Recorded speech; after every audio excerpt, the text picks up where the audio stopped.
Technology and Livelihood Education, Cookery 10, Quarter 2. Prepare vegetable and seafood dishes.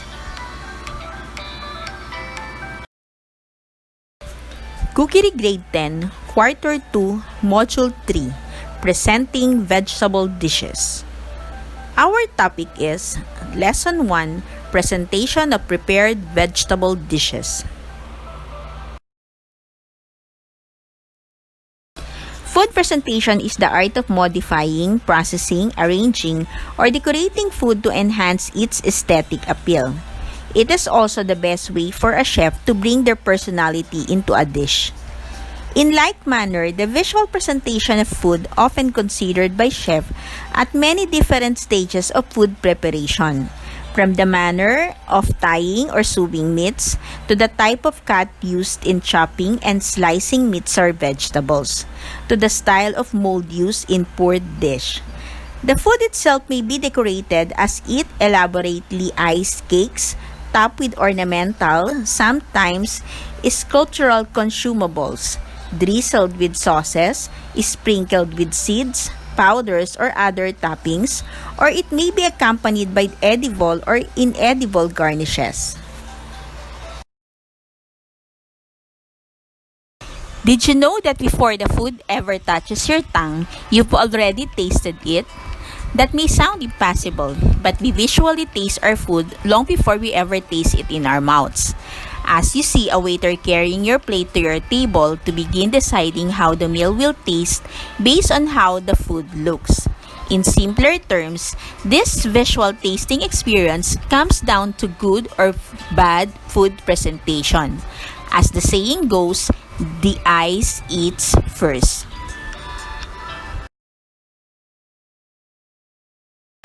If the food looks appetizing, you're more likely to want to try and enjoy it when you do. Food presentation is an art, and it is the best way for a chef to bring their personality into a dish.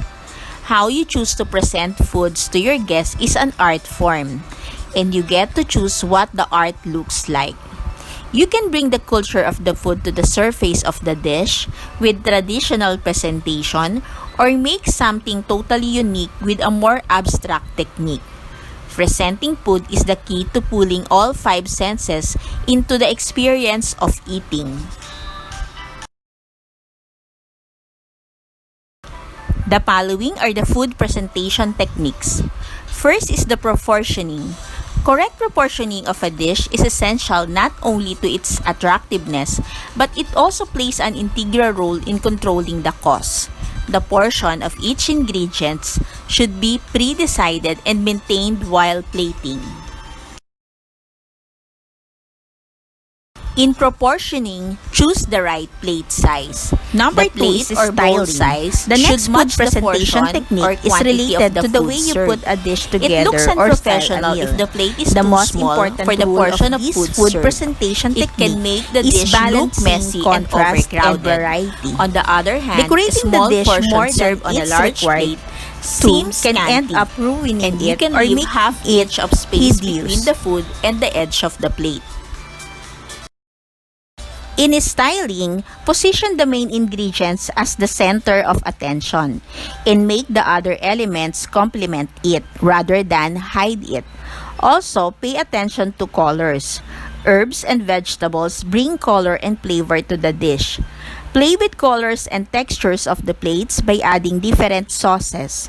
As per customer psychology, serving odd quantities of food items like shrimps and mushrooms adds to the visual appeal. Number 3, choosing the right tableware. A larger plate will give you more space to work with your creativity and the dish. But keep in mind that you do not need to fill your plate so full that there's no room left. It starts looking overcrowded. It doesn't matter how delicious the food is, no one would be tempted to eat if it is served on an attractive plate.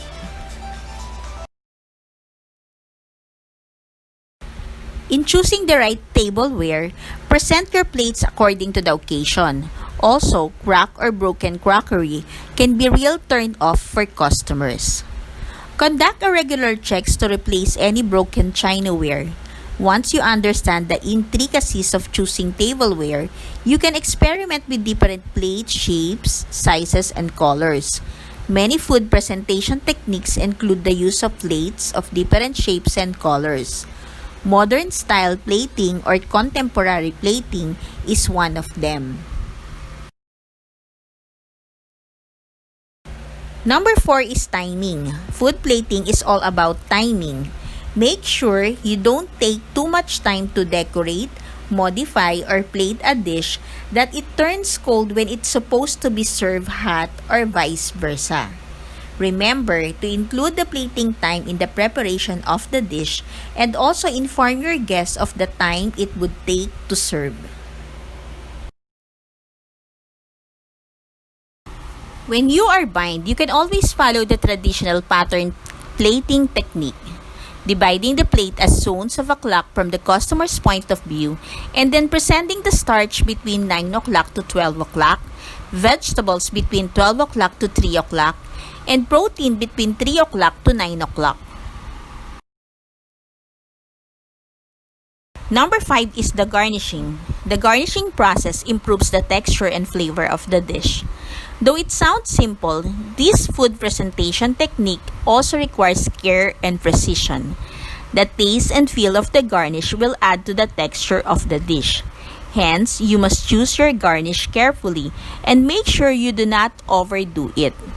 It can be as simple as colorful ingredients, which if paired, creates more alluring dish to combinations of different fruits, sauces, and seeds, which will add to the flavor, acidity, and texture of the dish. Also, try to use easily identifiable organic garnishes whenever possible to avoid the hassle of removing it before serving it to customers.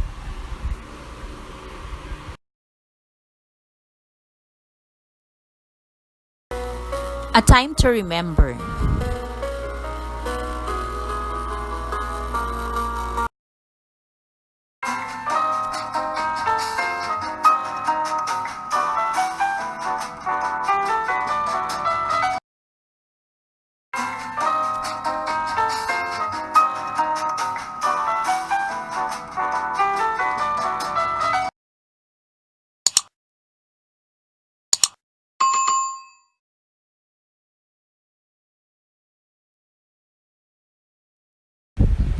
This is Maylene Huliganga. Thank you for watching.